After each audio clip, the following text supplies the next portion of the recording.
Bienvenido nuevamente.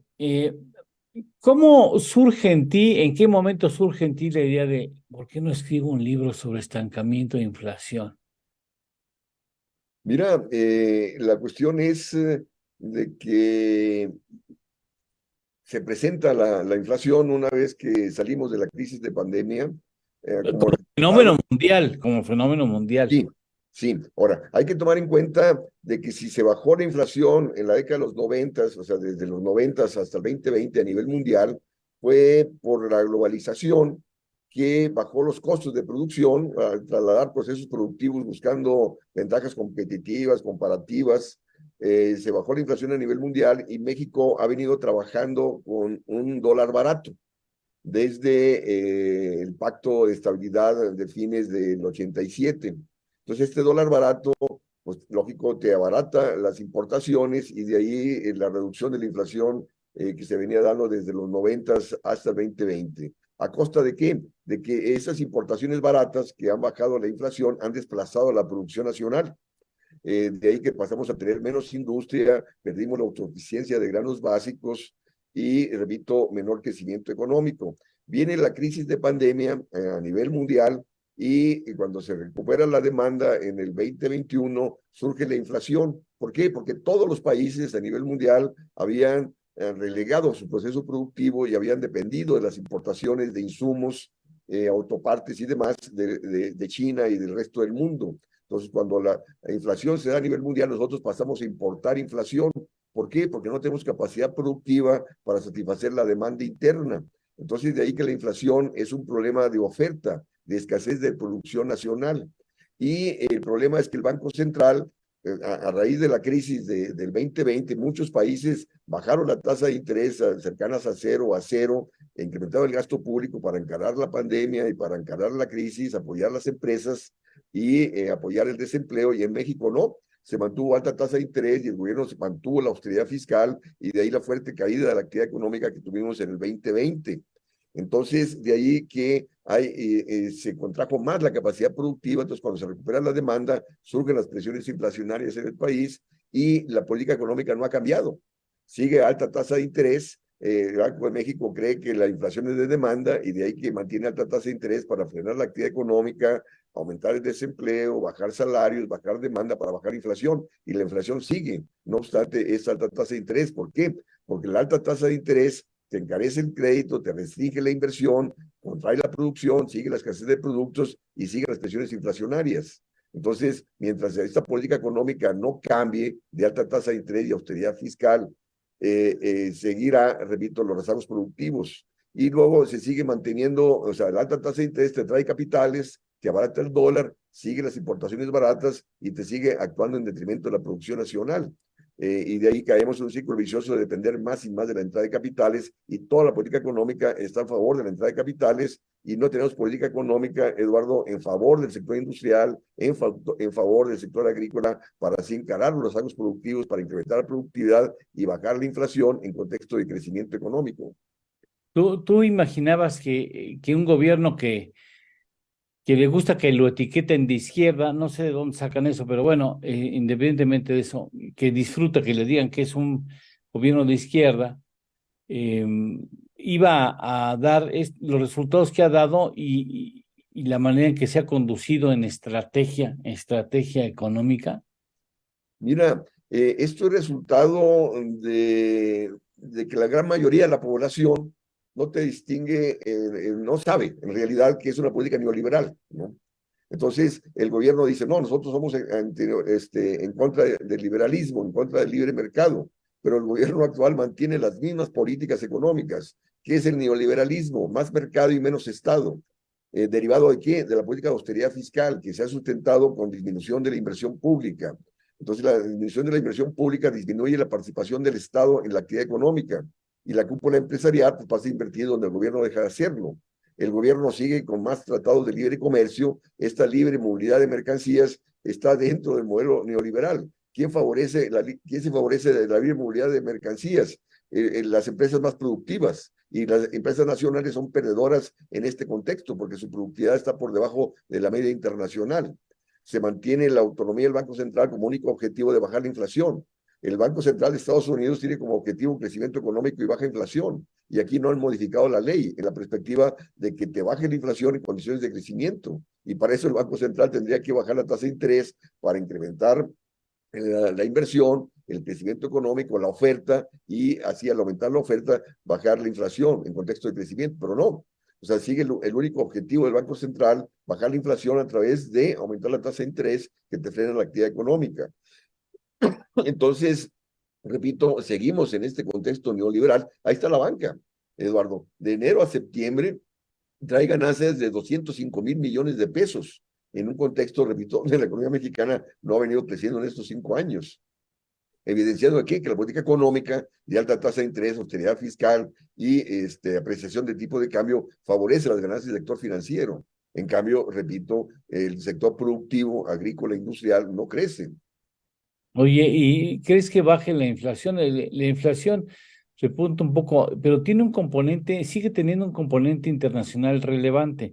Si nos damos cuenta, ha sido fundamentalmente en frutas, legumbres, cuestiones alimentarias, porque México no ha logrado avanzar en la presumible autosuficiencia alimentaria y eso te exige una gran cantidad. Imagínate, Arturo, aquí hemos visto cómo es posible que para hacer tortillas en Yucatán tengamos que importar maíz de Sudáfrica, o sea, de Sudáfrica, que está a 13,000 kilómetros, en lugar de traerlo de Sinaloa, de 2,000, nos explica alguien de la comunidad en torno al dinero, que lo que pasa es que el transporte marítimo es mucho más barato que el terrestre, y que por eso es más, pero bueno, se me hace de todas maneras absurdo que estemos importando, independientemente que no cuestiono el que haya el diferencial de precios por cuestiones prácticas, que se prefiera el transporte marítimo, pero a mí se me hace totalmente irracional, pues algo estamos haciendo mal desde el momento en que tenemos que importar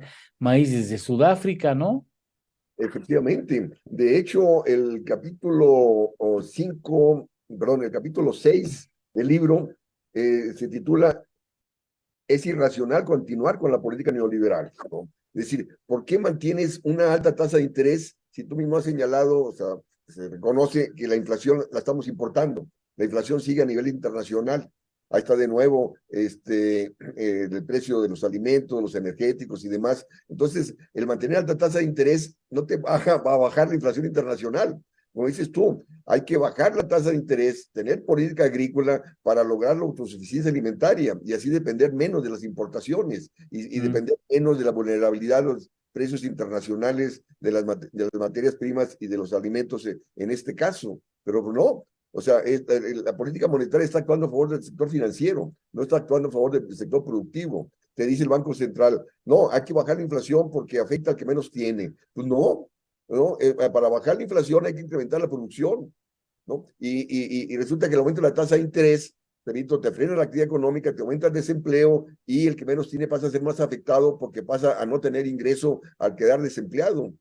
Claro. Entonces, Oye, una pregunta que nada tiene que ver específicamente con tu libro, pero lo está en algo relacionado. ¿Se presenta tu libro, por ejemplo, lo presentas en la FIL, en la Feria Internacional del Libro? ¿Se llegan a ¿no? presentar? ¿La UNAM presenta los nuevos títulos de sus universitarios distinguidos, como es tu caso? La cuestión es de que el libro apenas lo acabo de recibir el viernes pasado, ¿no? Y ya no se puede. Entonces, pero sí espero que me pongan en la feria de minería, ahora a principios de año.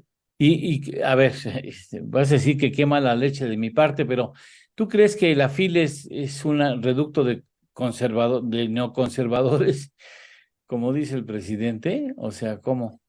No, pues ahí se presentan, o sea, todas las corrientes de pensamiento. Yo he estado Sí. presentando libros en años pasados en la FIL de Guadalajara, ¿sí? Pues hay de todo, ¿no? Hay de una mezcolanza de todo, de poesía, de literatura técnica, de economía, de cuestiones de minería, de todo. Pues ahí y de todas las corrientes ideológicas, si lo quieres ver así, se me hace realmente muy desatinado decir que es un grupo de neoconservadores los que... De cultura económica, ¿no? donde está Ignacio Taibo II, ¿no? De director. También está, pues sí, otro, Chairo, el Chairo mayor, ¿no? Oye, y bueno, ¿cómo reacciona el gobierno ante tus posiciones críticas hacia la cuestión económica de coyuntura? No les gusta, me imagino que no les ha de gustar. Efectivamente, o sea, en diciembre del año pasado, cuando yo escribí un artículo criticando el peso fuerte, diciendo que lo importante es una economía fuerte, no un peso fuerte, porque el peso fuerte favorece al sector financiero, que es el que controla el dinero, ¿no? Y que ese peso Mm. fuerte está abaratando importaciones, importaciones que desplazan a la producción nacional, y de ahí que tenemos menos industria, menos Claro. agricultura, menos empleo, menos salarios, etcétera, ¿Y ¿no? qué te dijeron? Lógico, él dijo, no, dijo, hay economistas que están cuestionando el peso fuerte que nunca habíamos tenido durante tanto tiempo. Y lógico, no mencionó mi nombre porque me conoce muy bien y sabría, bueno, y de hecho hice la respuesta correspondiente, ¿no? Tú tenías relación frecuente con él, ¿no? Antes. Sí, pero resulta que él, cuando yo regresé fíjate, de mi sabático, allá, yo estuve en mi sabático en el 96, ¿En dónde te en fuiste? ¿Dónde Cambridge, te quedas? Inglaterra. En Cambridge, Inglaterra, y regresé a principios del 97, y yo Ay, fui miembro del Centro de Estudios Económicos del PRD, cuando él era presidente del PRD, y estaba ajá. en la plataforma económica para la campaña del 97, y entonces le dijeron, a mí me dice Genia Martínez, le dijo, oye, Arturo acaba de regresar de su año sabático y tiene años trabajando sobre alternativas económicas. Y López Obrador dijo, no, no quiero radicalismos en la propuesta económica. Y pasó a contratar, fíjate qué cosas, pasó a contratar a Macario Esquetino y a Carlos Ursúa, que eran profesores en ese entonces del Colegio de México, para hacer la plataforma de la campaña del 97 del PRD, y presentaban una propuesta totalmente neoliberal.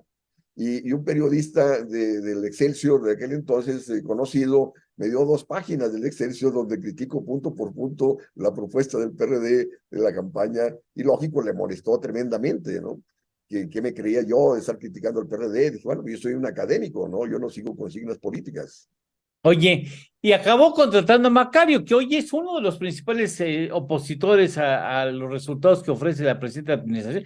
Macario Butra no lo deja vivo, ¿eh? Y Carlos Ursúa igual, pues, digo, los dos Bueno, hicieron la Carlitos Triste, por supuesto, claro. 97 y después lo hizo secretario de Hacienda, ¿no? Sí, Sí. sí, sí. Y bueno, ahora está con Xochitl. Ahora, ¿qué utilidad tiene esto para los candidatos a la presidencia? Tu Mira, libro, tu más reciente libro. la cuestión, Eduardo, es de que, de hecho, hace un par de meses participé en un evento también de un partido de la coalición del gobierno, y fui criticado como un académico de ultraizquierda. Y yo dije, bueno, mis Ultra, propuestas son decía. reformistas. Yo estoy planteando subordinar lo financiero en favor de lo productivo, en favor del empleo. Yo no estoy planteando la expropiación de los medios de producción, que sí sería extremista, Sí, ¿no? sí, sí, claro. El problema es, Eduardo, que los partidos políticos se han ido al centro y a la derecha para ser bien vistos por el gran capital, para ser opción de gobierno. Entonces, de ahí que gane quien gane, va a seguir con la misma política económica que ha venido predominando en favor de las empresas transnacionales, en favor del capital financiero, del gran capital, y no van a presentar política industrial, política agrícola, política de empleo alguno. Entonces, el libro va más encaminado, como los anteriores, a crear niveles de concientización, politización, para que la gente demande una política económica que responda a los propósitos nacionales, que son de crecimiento, empleo y bienestar, que pasa por desarrollo industrial y desarrollo agrícola y política de empleo, cosa que no tenemos. Bueno, ya iremos rebotando este asunto, porque pensamos aprovechando, y eso es yo le pido a Dios que nos permita tener vida larga de aquí al proceso electoral para que podamos las propuestas que surgen de los dos principales, porque a mí eso del Movimiento Ciudadano se me hace muy raro y no quiero entrar, pero bueno, las propuestas que surjan de los candidatos a la presidencia nos gustaría pasarlo por el tamiz del análisis de nuestros, digamos, economistas más cercanos, entre los cuales, por supuesto, tú estás incluido, para que nos digan qué puntos buenos y qué puntos regulares y qué puntos malos ven de las propuestas de los candidatos. ¿Te parece bien? Claro, hay que generar el debate, Eduardo, que es lo Exactamente, que intercambio de ideas, el análisis de las propuestas, no solamente recibirlas, sino analizar qué hay detrás, qué viabilidad tienen esas propuestas. ¿Te parece bien? claro que sí. Muchas gracias. Te Y mando un abrazo, muchas gracias por el libro, te lo gracias. llevo, te lo llevo hoy al mediodía. Gracias. Sale, eres muy amable, gracias.